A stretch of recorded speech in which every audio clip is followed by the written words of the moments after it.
In this video, I'm going to talk about elevator brackets for deer hunting box blinds and whether or not you need them and does it make sense for you to use it in your situation.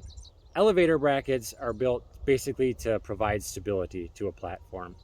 And in fact, in the description on a website for some elevator brackets, it states this: an 8-degree angle is scientifically proven to be the optimum angle for vertical load and preventing side-to-side sway. So in other words, it's just to create stability. Now there are different grades of elevator brackets. I went on Amazon. I'll post a picture of a few different products here, and they range from $47 to $89 for a set of 4 brackets. I chose to go with the $89 brackets. They're by Summit Outdoors. They're made in the USA, higher grade steel, and my box blind that I used them on was 6x8, so it's a bigger hunting blind and adds a little bit more weight. I just wasn't comfortable using the cheaper, tinier $47 set made in who knows where, China or whatever. So I went with the better grade, spent a little bit more money, and gave me some peace of mind on that. Now, if you're thinking of building a smaller deer hunting blind, maybe a 4x4 or even a 5x5, it's just not going to have that much weight, or you're never going to have another person in there with you, then the cheaper brackets might be a better way to go with the thinner metal. I don't know. I just don't know if it's worth it. They are, the Summit Outdoor brand, they're good, but they're about twice as much. So that's a decision you're going to have to make and decide what you are most comfortable with. I will post a link in the description to the Summit Outdoor elevator brand brackets that I purchased and I'm very happy with. So you might be asking yourself, do I really need them? Well, that depends on your situation. Actually, it depends on the terrain where you want to build your deer hunting box blind. I found that if you're planning on building your deer hunting box blind and it's on level terrain, then elevator brackets might be a pretty good way to go for you because it's pretty easy to set it up that way.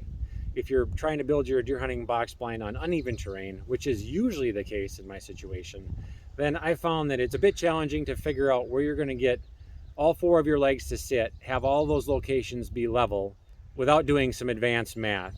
This is deer hunting. It's not supposed to be that complicated. You shouldn't have to think that hard. So why not make it easier for yourself? So anyway, the 6x8 blind that we set up, we used a skid steer and we had level terrain and we had access to that terrain to get it set up with a skid steer. So it was basically prefabricated. And I think it made it pretty easy. We just basically lifted it up with the skid steer and slid the 4x4 posts into the elevator brackets and then set it down on the ground, which was pretty level. I had to dig out one of the corners or maybe 2 just to get it, only an inch or 2 just to get it level. So it was actually pretty easy situation there. Now, if that were on a hillside, I wouldn't have even tried. In fact, I would have gone back and just buried the posts. Those hand post hole diggers, you can get those 3 or 4 feet down. And I think normally, especially in a sloping situation, that would be just fine.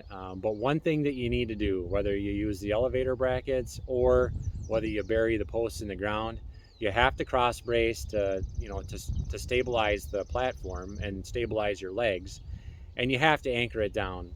And I've said this in my other videos. I learned that the hard way. In July of 19, we had a big storm come through here, winds in excess of 100 miles an hour. It blew over all of our deer box blinds, and they were all dug in the ground. We didn't have, a lot of these were put up 10 years ago, maybe even 20 years ago, and they did pretty well over that time, just being buried in the ground without cables. But eventually, a storm's going to catch up, and it's going to take your box blind. It's going to blow it over. So you got to cable it down somehow. Whether you use those ground anchors that they use for like mobile homes, T-posts, the 6x8. I actually drove street sign posts in at an angle off of each leg and then lag bolted into the 4x4. And I guess we'll see. Between the elevator brackets and those, a post being driven in on each corner and lag bolted, I got to believe that that's going to hold up. Now, after that windstorm went through, there was one deer hunting box blind that was still standing. That was my buddy Bob's. I think it's about a 5x5. He had it elevated 8 feet high. It was on about 8 foot tall posts, 4x4s. He did have T-posts in each of the corners, but that box blind was on a knoll in a clear cut. It was the highest thing sticking up on the land. All of the mature trees around there in the areas around it, surrounding it, totally devastated. I had 2, maybe 3 box blinds on the adjoining property all blew over. Those were set in the ground, but I didn't have cables and I didn't have elevator brackets. So that right there is some pretty good evidence that you're going to have way more stability in a significant windstorm, and it'll be a lot less likely that your blind will blow over. That was proof. Now, beside whether you've got sloping or level terrain, there's one other thing that you should consider if you're going to use elevator brackets, and that is the notch in those elevator brackets is only 1.5 inches wide, maybe 1.75 inches. You don't have enough room to drop your deer hunting box blind with a rim joist and plywood over that rim joist in there. It's just not wide enough. So what you actually have to do is notch your plywood out around that elevator bracket, or just don't leave your plywood, go that far down over your rim joist on the base of your deer hunting box blind. I like to leave that plywood coming down the sides and cover almost all of the rim joist, or all of it if it works out that way. I think it's just better to keep the rim joist protected from the weather. Your plywood siding or whatever you've got for siding is already exposed to the weather. Why not have that protect your rim joist and your base so it lasts longer? So the bottom line here is, do you have level terrain? If so, I say go for it. I think it makes sense to have a wider stance in the long run, especially when it comes to wind, versus digging them in the ground. But it seems like here in Northwest Wisconsin, there are more applications where, at least in the woods, it's just never level ground. So I'll continue to put them, use a post hole digger and put those posts in the ground 3 or 4 feet as well. But I'll anchor every single one that I do from now on.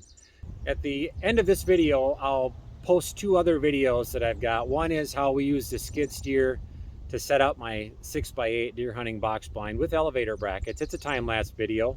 And the other is how to build your deer hunting box blind base without using elevator brackets, but so that your legs, your supporting legs or your corner posts will actually have an 8-degree pitch on them. And so that'll be posted here as well.